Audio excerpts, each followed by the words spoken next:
Hello Canning channel people, நம்ம வரலட்சுமி சரத்குமார் நிக்கோலாய் இவங்க 2 பேருக்குமே ஜூலை 10th மேரேஜ் நடந்து முடிஞ்சிருச்சு. மேரேஜ் முடிஞ்ச கையோட நிக்கோலாய் அவர்கள் வரலட்சுமிக்கு ஒரு மிகப்பெரிய ஒரு கிஃப்ட்டை ஒன்று பரிசாக கொடுத்துருக்காரு. அதை பார்த்தோன்னே சரத்குமார் சார், அது மட்டும் இல்லாமல் நிக்கோலாயோட ஃபேமிலி, வரலட்சுமி எல்லாருமே வந்து செம்ம ஷாக் ஆகிட்டு இருக்காங்களாம்.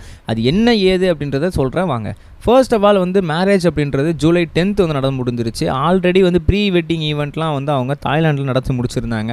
ஸோ அந்த வரிசையில் இப்போ வந்து நம்ம நிக்கோலாய் அவர்கள் எல்லாமே பண்ணிலாம் முடிஞ்சதுக்கப்புறம் வரலட்சுமியை தனியாக கூப்பிட்டு போயிட்டு ஒரு பண்ணை வீடு அப்படின்றத அவருக்கு வந்து காமிச்சிருக்காரு. இந்த பண்ணை வீடு எப்படி இருக்குது அப்படின்னு கேட்கும், நல்லா சூப்பராக இருக்கே அப்படின்போது இது ஒன்று தான் அப்படின்னு சொல்லியிருக்காரு. வரலட்சுமி செம ஷாக் ஆகிட்டு இருக்காங்க. சரத்குமார் சாரும் ஷாக் ஆகிட்டு இருக்காரு.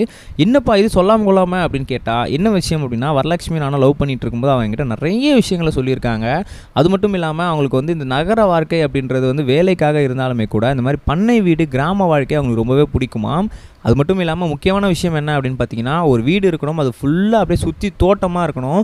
அந்த தோட்டத்தில் நிறைய வந்து ஆடு, மாடு, நிறைய வந்து குதிரைகள், அது மட்டும் இல்லாமல் கோழிகள், இந்த பன்னிகள்னு சொல்லி இது எல்லாமே வந்து அதில் இருக்கணும். ஸோ அதெல்லாமே வந்து நம்மக்கிட்ட பாசமாக வந்து ஓடி ஆடி விளையாடுற மாதிரிலாம் இருக்கணும். ஸோ இந்த மாதிரியான ஒரு வாழ்க்கை எனக்கு வாழணும்னு ஆசை. அதில் ஒரு ஊஞ்சல் இருக்கணும், அதில் மரம் இருக்கணும். ஸோ இந்த மாதிரியான விஷயங்கள்லாம் எனக்கு ரொம்பவே பிடிக்கும் அப்படின்னு சொல்லி லவ் பண்ணும்போது வந்து நம்ம நிக்கோலாய் கிட்ட சொல்லியிருக்கிறாராம். அதை வந்து அப்படியே நிக்கோலாய் வந்து காதலை மட்டும் கேட்டுட்டு அப்படியே விட்டுறாமல் இதை கண்டிப்பாக நான் நிறைவேற்றி காட்டுறேன் பாருங்கள் அப்படின்னு சொல்லி மனசுக்குள்ளேயே சொன்னது மட்டும் இல்லாமல் இப்போ ஆஃப்டர் த மேரேஜ் அவங்க அதை பண்ணி கொடுத்துருக்காங்க. ஸோ சரத்குமார் சாருமே அதை பார்த்ததுக்கப்புறம் இதை வந்து என்கிட்ட ஒரு வார்த்தை சொல்லியிருக்கலாமே, ஸோ சொல்லியிருந்தா இன்னும் கொஞ்சம் எதனா பண்ணியிருக்கலாம், என்கிட்டயுமே வந்து சர்ப்ரைஸாக வச்சுட்டீங்க அப்படின்னும் போது, இல்லை இது ஒட்டுமொத்தத்துக்குமே வந்து சர்ப்ரைஸாக இருக்கணும். உங்கள் பொண்ணுக்கு இதெல்லாம் பிடிக்கும் அப்படின்றதே உங்களுக்கு தெரியாது, இதுவே உங்களுக்கு ஒரு சர்ப்ரைஸாக தான் இருக்கும். இன்னும் இந்த பண்ணை வீடு உங்களுக்கு இன்னும் எக்ஸ்ட்ரா சர்ப்ரைஸ் கொடுக்கணும். ஸோ அதனால தான் வந்து நான் இதை பண்ணியிருக்கேன் அப்படின்னு சொல்லி நிக்கோலாய் அவர்கள் சொல்லியிருக்காரு. வரலட்சுமியே செம்ம ஷாக்காக இருந்திருக்காரு. நம்ம லவ் பண்ணும்போது யதார்த்தமாக சொன்ன விஷயத்தெல்லாம் இவர் நிறைவேற்றிட்டு இருக்காரு அப்படின்னு சொல்லி. ஸோ அந்த அளவுக்கு 2 பேரும் வந்து ஒரு அந்யோன்யமான கப்புள்ஸாக இருந்துட்டு இருக்காங்க. ஸோ இவங்களை பற்றி நீங்கள் என்ன நினைக்கிறீங்க அப்படின்றத மறக்காம கமெண்ட்ஸ் சொல்லிட்டு போங்க. மறக்காமல் அவங்களுக்கு விஷஸ் தெரிவிச்சிருங்க அப்படின்னு சொல்லிக்கலாம்.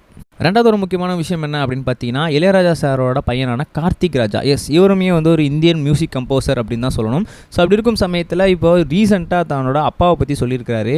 மற்ற வீடு மாதிரி அப்பா புள்ள பாசம்லாம் எங்கள் வீட்டில் இருக்காது. எல்லார் வீட்லேயுமே வந்து எப்போ நினச்சாலும் அப்பா கிட்ட பேச முடியுமா, ஆனால் இங்கே எங்கள் வீட்டில் அப்படிலாம் கிடைக்காது. எங்கள் அப்பா எங்ககிட்ட பேசுகிறதே வந்து ஒரு பெரிய ரேராக இருக்கும். எங்கள் அப்பா மேலே வந்து எனக்கு வந்து பெரிய பயம் இருக்குது, மரியாதை இருக்குது அப்படின்ற மாதிரியும் சொல்லியிருக்கிறாரு.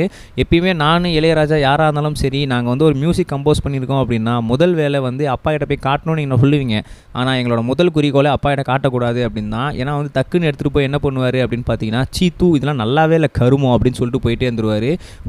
ரொம்ப எங்கள் மனசு புண்படும். ஸோ அதனால் வந்து நாங்கள் அப்பா கிட்ட காட்டவே மாட்டோம். எங்கள் அப்பா எங்கிட்ட பேசுறதே ரேர் தான், அவர் அரிதான கையலுங்கன்னு சொல்லிக்கலாம் அப்படின்னு சொல்லி கார்த்திக் ராஜா ரொம்ப ஃபீல் பண்ணி சொல்லியிருந்தாரு. நம்ம நெக்ஸ்ட் வீடியோ சந்திப்போம் கைஸ்.